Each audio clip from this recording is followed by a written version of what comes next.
ప్రతిదానికి నువ్వు మోకాళ్ళ మీదకి వెళ్ళి, దేవా నాకు సహాయము చేయి, ఇదిగో ఈ విషయంలో నాకు నీ కృప చూపని ప్రతి సంగతిని గురించి దేవుని యందు విశ్వాసం ఉంచిన నువ్వు ప్రార్థన చేయడానికి మొదలు పెడితే కొంతమంది సోదోళ్ళ కదా సోది పనిలాగా అనిపించింది.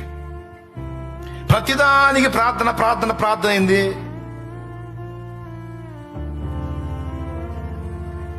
ప్రార్థన కాకుండా మరేం చేయాలా? మరేం చేయాలా? ప్రార్థించేవాడు మోకాళ్ళుని దేవుని మీద ఆధారపడుతున్నాడు, ప్రార్థించనోడు తన మీద తాను ఆధారపడుతున్నాడు. కాబట్టి ఎవ్వడో ఏదో అనుకుంటాడని నీకు అనవసరం. ఏది మొదలు పెట్టినా, ఏ పని మొదలు పెట్టినా, ఏ కార్యం చేసినా ప్రార్థనతో చేయి. ప్రార్థన చేయి, ప్రార్థన చేయి, ప్రార్థన చేయి, ప్రార్థన చేయి. నువ్వు నిజంగా దేవుని యందు విశ్వాసం ఉంచిన వ్యక్తివైతే ప్రతి విషయమును గూర్చి మోకాళ్ళుని దేవుని మీదనే డిపెండ్ అవుతావు, దేవుణ్ణి ఆశ్రయిస్తావు, దేవుణ్ణి ఆనుకుంటావు. దేవుడే చెప్పాడు అనేక సార్లు, నాకు మొర్ర పెట్టు నీకు ఉత్తరం ఇస్తా, నాకు ప్రార్థన చేయి నీకు ఆన్సర్ ఇస్తా. సోదరుల మాటలు పట్టించుకోవాకు, దా నా దగ్గరకు రా.